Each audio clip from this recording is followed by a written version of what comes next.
Katwa Ahmadpur rail রুটে narrow gauge থেকে broad গেজে রূপান্তরিত হলেও এখনও পর্যন্ত চলে শুধুমাত্র 3টি ট্রেন। তার মধ্যে 2টি ট্রেন সাধারণ মানুষের সেরকম কোনো কাজেই লাগে না।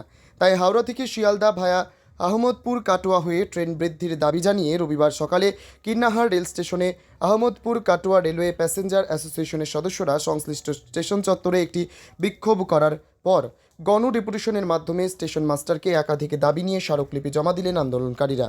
আন্দোলনকারীদের মধ্যে অন্যতম ছিলেন লাভপুরের সুবীর সেন, কিন্নাহারের রাহুল ঘোষ, সালারের KMDH নিজাজক সহ অন্যান্যরা। আন্দোলনকারীরা জানান, আগামী দিনে সংশ্লিষ্ট রুটে ট্রেন বৃদ্ধি করা না হলে বৃহত্তর আন্দোলনে নামার হুঁশিয়ারি দিয়েছেন। যে কিন্নাহার রেল স্টেশনে যে ট্রেন বৃদ্ধির দাবিতে বিক্ষোভ কর্মসূচি হলো, তাই এই বিক্ষোভ কর্মসূচি নিয়ে কি মতামত আপনার? হ্যাঁ, এটা আমি আপনার পরশুদিন পোস্ট দেখেছিলাম আপনাদের গ্রুপে একটাতে, ঠিক আছে। ওই বেসিসে আমি এসেছিলাম। আমিও চাই যে এখান থেকে সকালবেলার দিকে একটা ট্রেন যাক হাওড়া বা শিয়ালদার দিকে, এটা দাবি জানাচ্ছি। প্লাস হচ্ছে সন্ধ্যের দিকে হাওড়া বা শিয়ালদা থেকে একটা ব্যাকে আসা ট্রেন, এটাও দাবি জানাচ্ছি, ঠিক আছে। অনেক আন্দোলন চলছে, দেখতে পাই মাঝে মধ্যে পোস্টে, ঠিক আছে। কিন্তু এখনও রেল কী ভাবতে জানি না, এখন ট্রেন কিন্তু বৃদ্ধি করছে না, ঠিক আছে। আমি অনেক দূর থেকে এসেছি, আমার বাড়ি হচ্ছে সালা, ঠিক আছে। ওখান থেকে দেখে এখানে এসেছি। শুধুমাত্র ওই সালার থেকে কি এই ট্রেন আন্দোলনে যোগ দেওয়ার জন্য কি এসেছেন? হ্যাঁ, ওই বেসিসে একটা আমি এসেছি, এগুলোকে ভালোবাসি, ঠিক আছে। সেই বেসিসে আমি এসেছি এখানে, এসে খুব ভালো লাগলো। এখানকার লোকজন খুব সুন্দর ব্যবহার করেছেন, ঠিক আছে। কি মনে করছেন আগামী দিনে কি বাড়বে এই রুটে ট্রেন? হ্যাঁ, আমি তো অবশ্যই চাই যে এখানে বাড়ুক, না হলে আরও বৃহত্তর আন্দোলন করার জন্য করুন আপনারা। যদি না বাড়ে সেই হিসাবে ডেপুটেশন দেওয়া হয়েছে, দেখা যাক কী করে রেলবোর্ড থেকে। এর আগে তো একাধিকবার ডেপুটেশন দেওয়া হয়েছে, গণ আন্দোলন কর্মসূচিও নেওয়া হয়েছে। হ্যাঁ, সে তো নেওয়া হয়েছে, কিন্তু রেল কী চাইছে সে বুঝতে যাচ্ছে না। দেখা যাক, আরও না হলে আরও বৃহত্তর আন্দোলনে আমরা সামিল হব। তোমার নাম ও পরিচয়? আমার নাম হচ্ছে KHM নিজাজক, আমি এসেছি সালাদ থেকে। থ্যাংক ইউ, ধন্যবাদ। ডেপুটেশনের মধ্য দিয়ে কি কি অভিযোগ জানানো হলো? আজকে আমরা ডেপুটেশনের মধ্যে দিয়ে অভিযোগ জানিয়েছি এটাই। প্রথমেই আমাদের সকালবেলা কলকাতা বা হাওড়া যাওয়ার ট্রেন, এবং আবার সন্ধ্যাবেলা কলকাতা বা হাওড়া থেকে আমরা যাতে ট্রেনটি ফিরে আসতে পারি, এটা ভায়া কাটোয়া আহমদপুর হয়ে রামপুরহাট যাবে। এই সুবিধা হলেন আমাদের অনেক সুবিধা হবে। আর তাছাড়া আমাদের এই এলাকার প্রচুর ছেলেমেয়ে পড়াশোনার জন্য বিভিন্ন জায়গায় যাচ্ছে, বিশেষ করে কলকাতা আমাদের প্রাণকেন্দ্র, সেখানে প্রত্যেকেরই যেতে হয়। আর তাছাড়াও এখনকার দিনে যে বয়োজ্যেষ্ঠ ব্যক্তি বা অন্যান্য আদার্স ব্যক্তিরা আছে, তাদেরকে চিকিৎসার জন্য বিভিন্ন জায়গায় বর্ধমান, কলকাতা, রামপুরহাট এবং কলকাতা থেকেও আমরা বিদেশেও যেতে হয় দেখছি, যাতে করে আমরা সকালবেলার ট্রেনটা ধরে যাতে আমরা সেই বিভিন্ন কাজ করে আবার যাতে নির্দিষ্ট সময় ধরে আমরা আবার ফিরতে পারি, এই দাবি আমাদের অ্যাকচুয়ালি দাবি জানানো হচ্ছে। এই জন্য ঊর্ধ্বতন কর্তৃপক্ষকে, রেলমন্ত্রী তথা DRM বা জেনারেল ম্যানেজারের কাছে আমরা করজোড়ে অনুরোধ করছি যাতে আমাদের এই ট্রেনগুলো দেওয়া হয়, দিলে আমরা বিশেষভাবে উপকৃত হই। আপনার নাম ও পরিচয়? আমার নাম মদন কুমার বিশ্বাস, কিন্নাহার বীরভূম। হচ্ছে এই রুটে কি আগামী দিনে আরও ট্রেন বাড়লে কি ভালো হয়? এই রোডে যখন ন্যারোগেজ ছিল তখন প্রচুর প্যাসেঞ্জার হয়েছে, ট্রেনে উঠতে পারেনি, ট্রেন ফেল হয়েছে, মানে এত গ্যাদারিং ভিড়। এইবার যে ব্রডগেজ হলো, এইবার ধরুন আমোদপুর থেকে সকালবেলায় যেটা 6টায় ঢুকতো কাটোয়া, সেই ট্রেনে প্যাসেঞ্জার উঠতে পারতো না, এত ভিড় ছিল। ওই টাইমে ট্রেন দিতে হবে।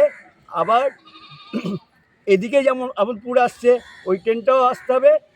যেমন ন্যারোগেজ ছিল ওইরকম যদি ট্রেন হয়, আমার মনে হয় যেন রেলপথের লাভ হবে প্রচুর, এখানে প্যাসেঞ্জারও খুব উপকৃত হবে। এই যে এতক্ষণ বললো যে হাওড়া রামপুরহাট, তাহলে তো আরও ভালো হয়, আরও মানে প্রচুর প্যাসেঞ্জার। এই অনেক ছাত্র যাতায়াত করে কলকাতায় যায়, হ্যাঁ, এই তারপরে ধরুন টিউশনি যাই কাটোয়া, হ্যাঁ, নবদ্বীপ। আমরা অনেক দেখছি, আজকে মোটামুটি অনেক দিন ধরেই আমি এখানে হকারি করছি, অনেক পরিচিতি ছিল, যারা চাকরিও পেয়েছে, হ্যাঁ।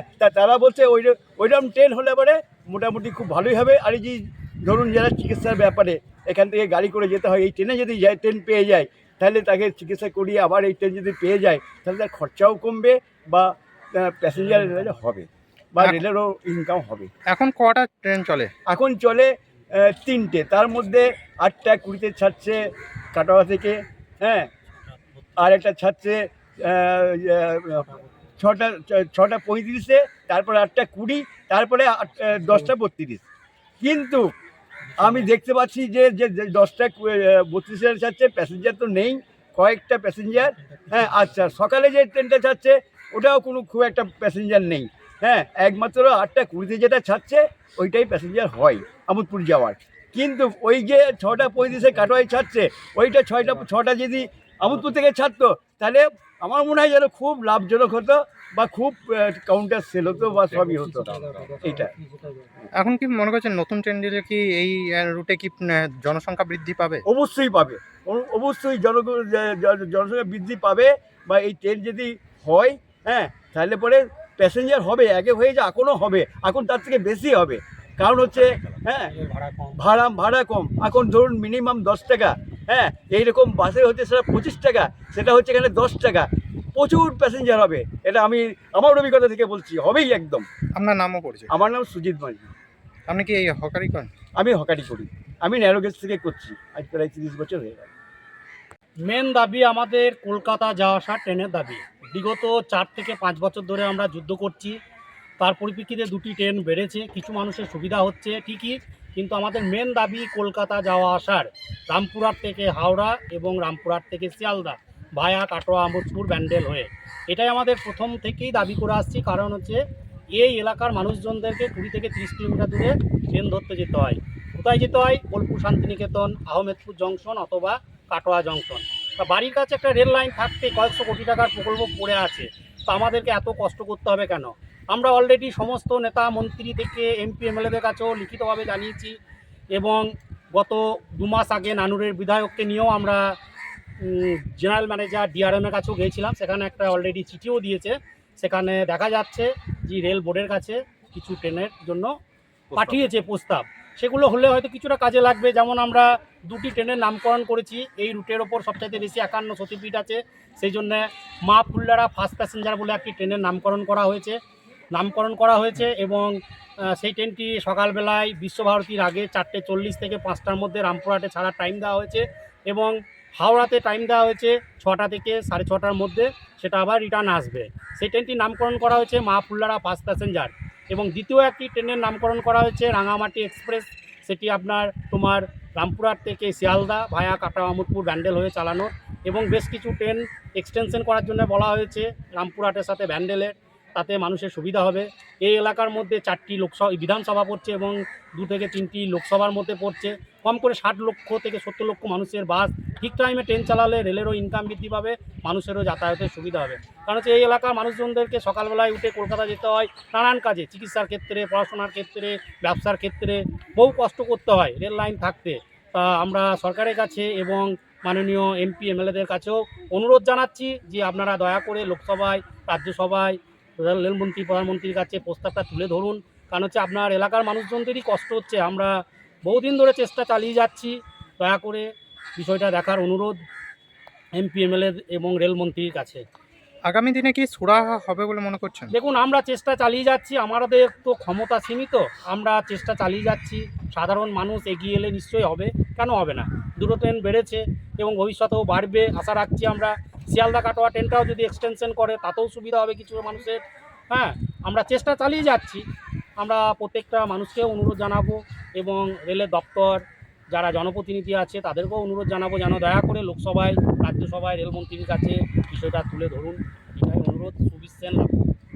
কিন্নাহার থেকে শুভদীপ গুইয়ের report, crime press Bengal news. চালমানি পূজা গোল্ড, মিনিকেট রত্না স্বর্ণ 10 আর দুধের স্বরের বিশুদ্ধতা একবার খেলেই বুঝবেন আসল স্বাদ। MS তারা শঙ্করী অ্যাগ্রো প্রোডাক্ট, বিশ্বাস আর গুণমানের নাম। যোগাযোগ করুন 7001192179 আমাদের ঠিকানা বাজে কুমারপুর, মাধবদেহি, পূর্ব বর্ধমান 713427। পূজা গোল্ড, প্রতিদিনের পাতে সোনার স্বাদ। তোমার আমার সকলেরই একটাই পছন্দ, মাদার্স চয়েস। ঘরে সুগন্ধি ভাত, প্রতিদিনের রান্নায় নিখুঁত স্বাদ, চাই উন্নত মানের চাল। তাহলে আর দেরি কেন? আজই যোগাযোগ করুন ধনরাজ অ্যাগ্রো ইন্ডাস্ট্রিজ প্রাইভেট লিমিটেডে। আমরা আনি আপনার টেবিলে খাঁটি ও মানসম্মত চাল মাদার্স চয়েস নামে। একবার ব্যবহার করুন, আর ফিরে তাকাতে হবে না। বিশ্বাসী গোড়া, গুণগত মানে সেরা।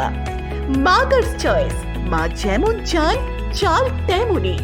যোগাযোগের জন্য এখনই কল করুন 8509752023 এই নম্বরে। মাদার্স চয়েস, শুধুই শিরা নয়, সবার প্রথম পছন্দ।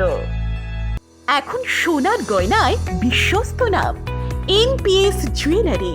আধুনিক ডিজাইন, খাঁটি সোনা আর সঠিক দাম সব একসাথে পাবেন এখানে। বিয়ে হোক, উপহার হোক অথবা নিজেকে উপহার, এনপিএস জুয়েলারি সব সময় আপনার পাশে।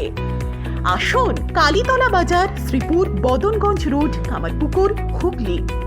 বিস্তারিত জানতে ফোন করুন 6296152576 এই নম্বরে। এনপিএস জুয়েলারি, বিশ্বাসী আমাদের পরিচয়।